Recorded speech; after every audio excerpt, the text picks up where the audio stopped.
다가옵니다. 그런데 이 말씀은 예수님을 두고 사람들이 어떤 말다툼했다, 논쟁했다 정도로 끝나지 않는데요.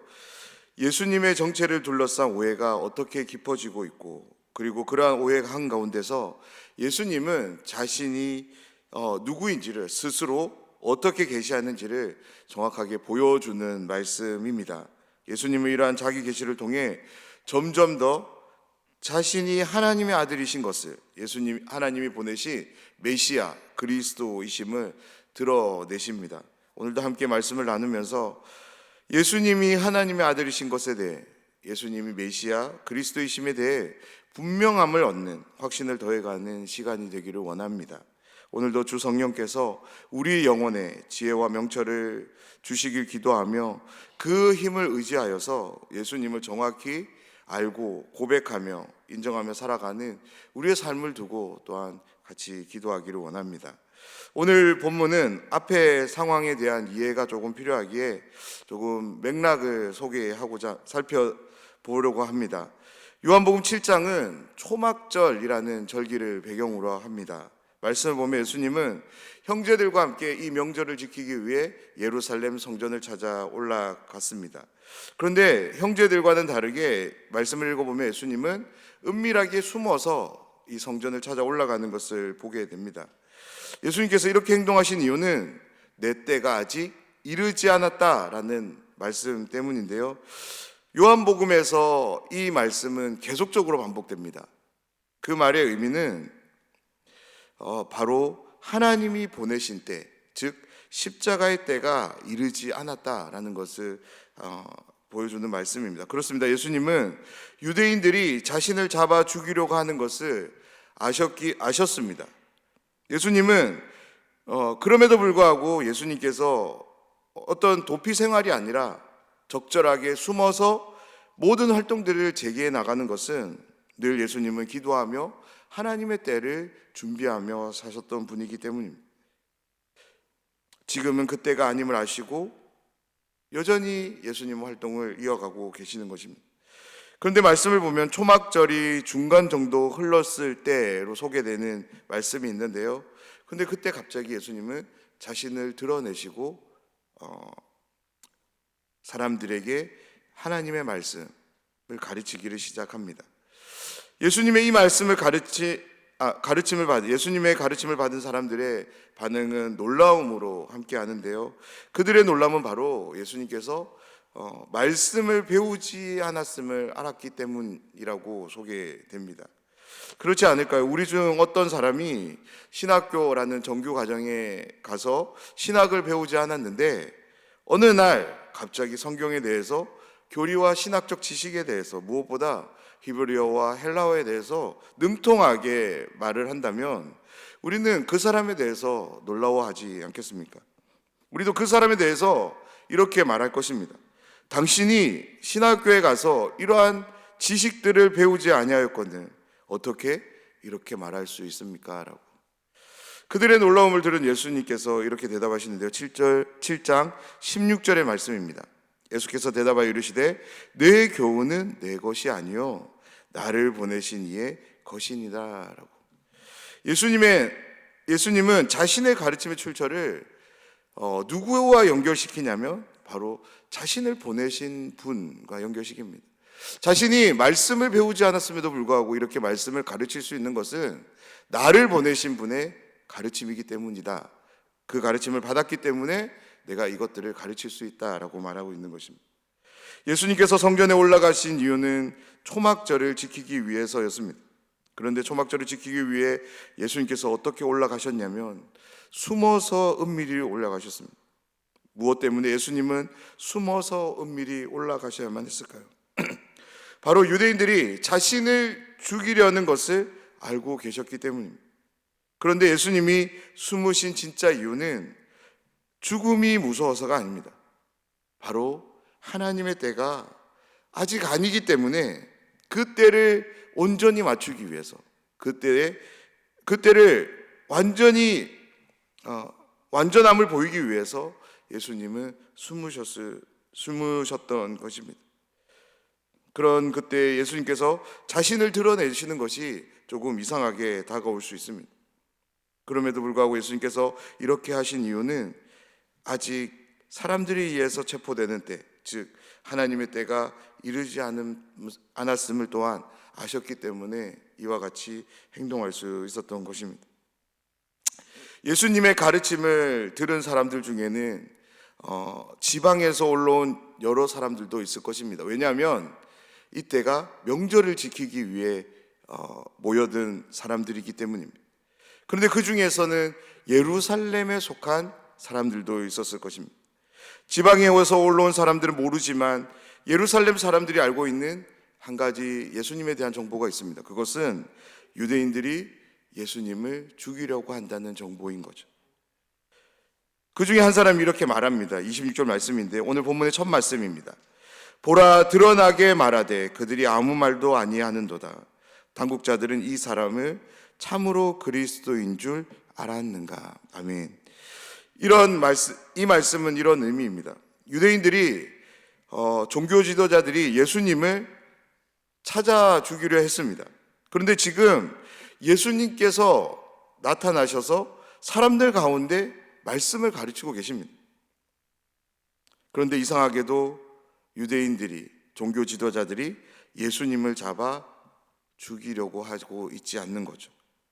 그 광경을 목격한 사람이 이렇게 말하는 것입니다. 그들이 예수님을 그리스도로 인정한 것인가? 라고. 그렇습니다. 그들이 예수님을 그리스도로 인정하지 않는다면, 메시아로 인정하지 않았다면 그럴 수 없는 거예요. 왜냐하면 그들은 예수님을 찾아 죽이려고 혈안이 난 사람이기 때문에, 예수님을 찾아 다녔던 사람들이기 때문입니다. 당장 헤로도 예수님은 그들의 손에 잡혀 끌려가야 되는 것이 자연스러운 상황이었습니다. 그런데 그 광경이 일어나지 않으니까 이런 의구심을 품을 수밖에 없었던 것입니다. 상황적인 혼란을 해결하기 위해서 한 사람이 말을 꺼냅니다. 27절 말씀입니다. 그러나 우리는 이 사람이 어디서 왔는지 아노라. 그리스도께서 오실 때에는 어디서 오시는지 아는 자가 없으리라 하는지라. 아멘.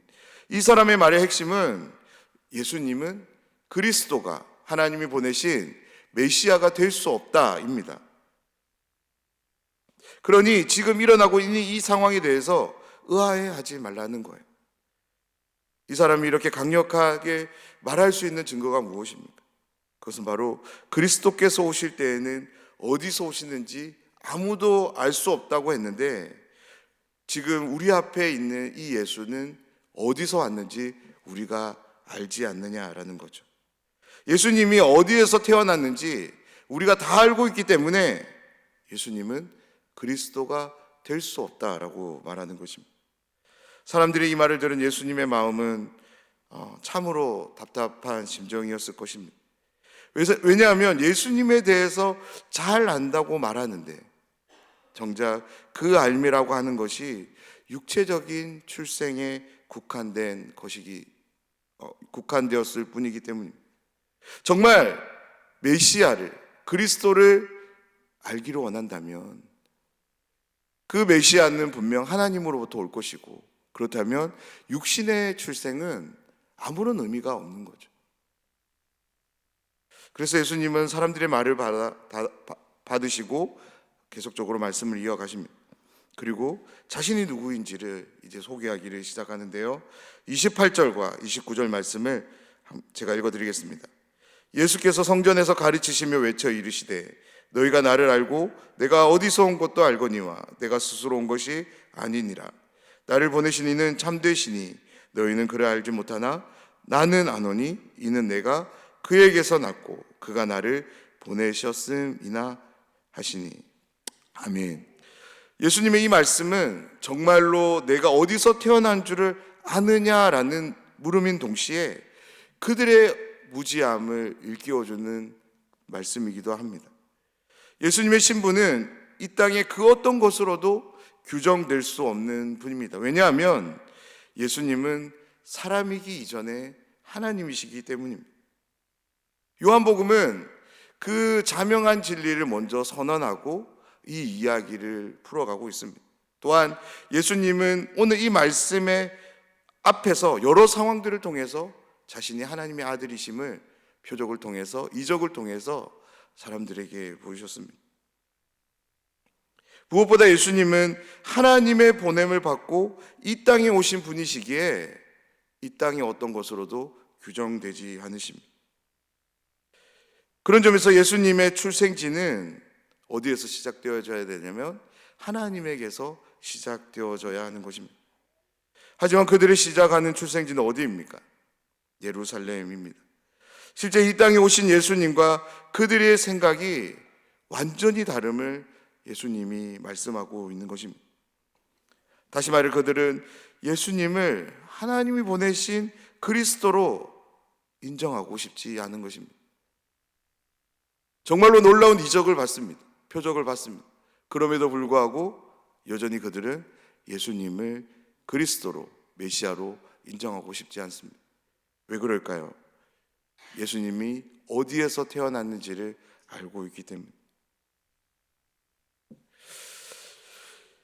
그들이 이럴 수밖에 없는 근본적인 이유에 대해서 예수님은 이렇게 말씀합니다. 바로 너희들이 하나님을 제대로 알지 못하기 때문이다 라고. 사랑하는 여러분, 이 예수님의 이 경고의 말씀을 꼭 기억하시기 바랍니다. 우리도 신앙생활하는 중에 하나님을 제대로 알지 못한다면, 여기서 말하는 제대로 알지 못함은 성경이 계시하는 범위 내에서 바른 이해를 갖지 못하는 것입니다. 그러면 언제든지 우리들 또한 예수님을 잘못 알 수 있다라는 거예요. 하나님을 사랑의 하나님으로만 안다면 예수님의 십자가의 죽음은 이상한 사건으로 다가옵니다. 하지만 하나님은 공의의 하나님도 되시기에 예수님의 십자가는 우리에게 있어 가장 놀랍고 위대한 사건으로 다가오게 됩니다. 그렇습니다. 예수님을 바로 알려면 예수님을 보내신 하나님을 바로 알아야 합니다.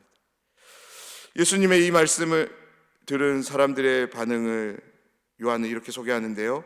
30절 말씀입니다. 그들이 예수를 잡고자 하나 손을 대는 자가 없으니 이는 그의 때가 아직 이르지 아니하였음이로라. 아멘. 예수님께서 자신의 계획을 따라 움직이시는 분이 아니라 하나님의 구속 계획 안에서 정해진 때를 따라 움직이고 있음을 보여주는 신학적 선언을 요한은 여기서 또 한 번 사용합니다. 예수님의 가르침에 또 다른 반응을 보인 또 한 무리가 있는데요. 31절 말씀을 보면 무리 중에 많은 사람이 예수를 믿고 말하되 그리스도께서 오실지라도 그 행하실 표적이 이 사람이 행한 것보다 더 많으랴 하니. 아멘. 앞에 무리의 반응이 시종일관 철저하게 예수님이 그리스도이심을 배제하는 믿음이었다면 31절의 무리의 반응은 예수님이 그리스도일 수도 있음을 가능성을 열어둔 믿음을 보입니다. 그런데 그들이 보인 믿음은 다름 아닌 표적과 이적에 대한 믿음입니다. 결코 예수님 자체에 대한 믿음을 보이고 있는 것은 아닙니다. 그들의 믿음은 표적과 이적에 좌우되는 믿음일 뿐이지 전적으로 예수님을 향하는 믿음이 아니었습니다. 그런 점에서 우리들 또한 이런 믿음을 가질 수 있는 거죠. 예수님이 우리에게 보이신 어떤 은혜들 그리고 기적들 때문에 예수님을 믿게 되는 것입니다. 예수님 자체를 우리가 믿고 신뢰하기보다는 예수님이 보이신 어떤 것들에 대해서 우리들 또한 믿음을 보일 수 있습니다. 그래서 예수님에 대한 수군거림이 여전히 그들 안에 있는 것입니다. 그때 이 수군거림이 바리새인들에게 들리고 그곳에 있었던 대제사장들과 바리새인들이 예수님을 잡기 위해 아랫사람을 보냅니다. 그러한 상황 속에서 예수님께서 한 말씀을 선언하는데요. 이 말씀은 예수님이 겪게 될 미래적 상황에 대한 말씀입니다. 자신이 시간적으로 조금 더 함께 할 것이라 말씀합니다. 요한복음의 뉘앙스를 따른다면 시간이 조금 더 흐른다는 것은 예수님께서 십자가에 달려 돌아가시는 때를 말합니다. 그리고 부활 후 승천하여 자신을 보내신 하나님께로 다시 돌아가게 될 것이라고 예수님은 말씀하시며, 그때가 되면 너희들이 나를 찾아도 만나지 못할 것이다. 나 있는 곳에 오지도 못할 것이다 라고 말씀합니다. 예수님의 이 말을 들은 우리는 또다시 한번 혼란을 겪습니다. 그러면서 이렇게 말합니다. 35절입니다. 이에 유대인들이 서로 묻되 이 사람이 어디로 가기에 우리가 그를 만나지 못하리요? 헬라인 중에 흩어져 사는 자들에게로 가서 헬라인을 가르칠 터인가? 아멘. 예수님의 말을 도무지 알아듣지 못하고 동문서답만 하는 무리를 보면서 예수님의 마음은 어떠했을까요? 사랑하는 여러분, 이 무리가 보인 모습이 저와 여러분 우리의 모습이 되지 않길 원합니다. 하나님의 말씀을 읽거나 듣게 될 때 하나님의 말씀에 대한 분명한 이해를 갖지 못한 채 하나님의 마음과 하나님의 뜻과는 전혀 다른 마음과 뜻을 품고 말하고 행동하는 그런 어리석음을 범하지 않기를 원합니다. 그러기 위해서 지금 우리에게 필요한 자세가 있습니다. 태도가 있습니다. 우리는 매일마다 예수님을 바르게 알아가기를 힘써야 합니다. 예수님은 자신을 바르게 알기 위해서는 하나님을 바르게 알아야 한다라고 말씀하십니다. 사랑하는 여러분, 우리에게 있는 이 성경은 하나님께서 자신이 어떤 존재인지를 직접 계시해 두신 책입니다. 그렇습니다. 우리가 이 성경, 이 하나님의 말씀을 읽을 때, 그리고 배우고 익힐 때 우리는 하나님이 어떤 분이신가를 알아가게 됩니다. 이 배움과 익힘을 즐겨하는 모든 분들이 되시기를 주님의 이름으로 축복합니다. 오늘을 시작으로 성경을 통해 하나님을 배우고 익혀가시기 바랍니다. 읽는 중에 모르는 것이 있다면, 궁금한 것이 있다면 그냥 덮어두지 마시고 교회 목사님들에게 물어주시기 바랍니다. 바로 답을 얻을 수 없을 수도 있습니다. 하지만 그렇게 덮어두고 신앙생활하지 마시기 바랍니다. 그래서 날마다 하나님의 말씀을 통해 하나님을 아는 지식에서 자라가시기 바랍니다. 그 지식을 통해 예수님을 바르고 온전하게 믿고 살아가는 모든 분들이 되셨으면 좋겠습니다. 우리의 신앙이 예수님을 내 경험, 내 지식의 차원에서 아는 것에서 그치지 않고 성경이 계시하는 것에 입각해서 바르게 믿고 살아가는 신앙생활이 되길 원합니다. 바른 믿음을 통해 예수님을 바르게 닮아가길 원합니다. 그러한 닮음을 통해 예수님이 그러셨던 것처럼 늘 하나님과 바른 관계를 맺으며 바른 태도와 순종을 보이며 살아가는 모든 분들이 되시기를 주님의 이름으로 축원합니다.